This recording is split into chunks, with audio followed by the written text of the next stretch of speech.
ભુજની જનરલ હોસ્પિટલમાં સારવાર માટે લોકોને થઈ રહી છે હેરાની. ડોક્ટર દ્વારા તોછડાઈ ભર્યું વર્તન. ભુજની અદાણી સંચાલિત જીકે જનરલ હોસ્પિટલમાં સારવાર માટે થઈ રહ્યો છે અન્યાય, જેમાં અહીં સારવાર માટે લઈ આવેલ વ્યક્તિને સવારના ભાગે પાનું કઢાવી દીધા બાદ રાતના ભાગ સુધી કોઈ પણ સારવાર મળી ન હતી. તેમજ સામાજિક આગેવાન સાથે પણ હોસ્પિટલના ડોક્ટરે તોછડાઈ ભર્યું વર્તન કર્યું હતું અને સારવાર નહીં કરી અપાય તેવું જણાવ્યું હતું. વધુ નિહાળીએ તેમના શબ્દોમાં. મારું નામ રાજુ જે ડાબડા, આવેલા જીકે હોસ્પિટલ જનરલ. કારણસર અમારા સમાજના ભુજ મહેશ્રી સમાજના ઉપપ્રમુખ ડીએલ સોદમ પેટના દુખાવાથી 10:30 વાગે સવારના હોસ્પિટલ લઈ આવ્યા સારવાર માટે.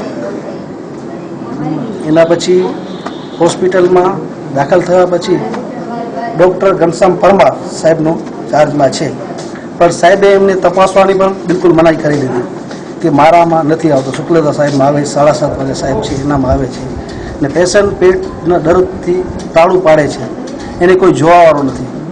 પણ ઘનશ્યામ પરમાર સાહેબ છે એ ડૉક્ટરમાં સર્જન છે, બધા દર્દીઓનો એને જોવો પડે, એને એવું ના કહેવું ખપે કે મારામાં નથી આવતો એ એનામાં આવે છે. એ જીકે જનરલ હોસ્પિટલમાં એ જેટલા દર્દીઓ હોય એને બધાને તપાસ અને માનવતાના હિસાબે બધાને જોવો પડે.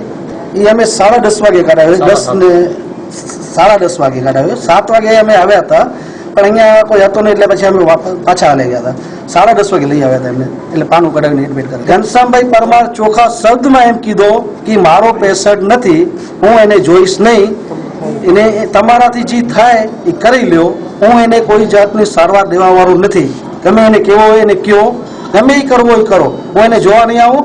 એના આ દરમિયાન સમય થયો છે હમણાં 8 વાગે છે, હમણાં સુધી આ હોસ્પિટલની અંદર સાહેબના કહેવાથી સ્ટાફનો કોઈ માણસ જોવાય નથી આવ્યો ને એને કોઈ સારવાર દેવા નથી આવ્યો.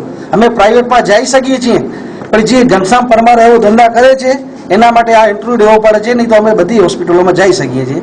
આ મહેશ્રી સમાજના ભુજના ઉપપ્રમુખ સામે આવો વર્તન કરતા હોય તો આપણા નાના સમાજોના લોકો સિવિલ હોસ્પિટલમાં સારવાર માટે ગામડાના લોકો આવતા હોય એ લોકો સામે એ લોકોનો કેવો વ્યવહાર હશે?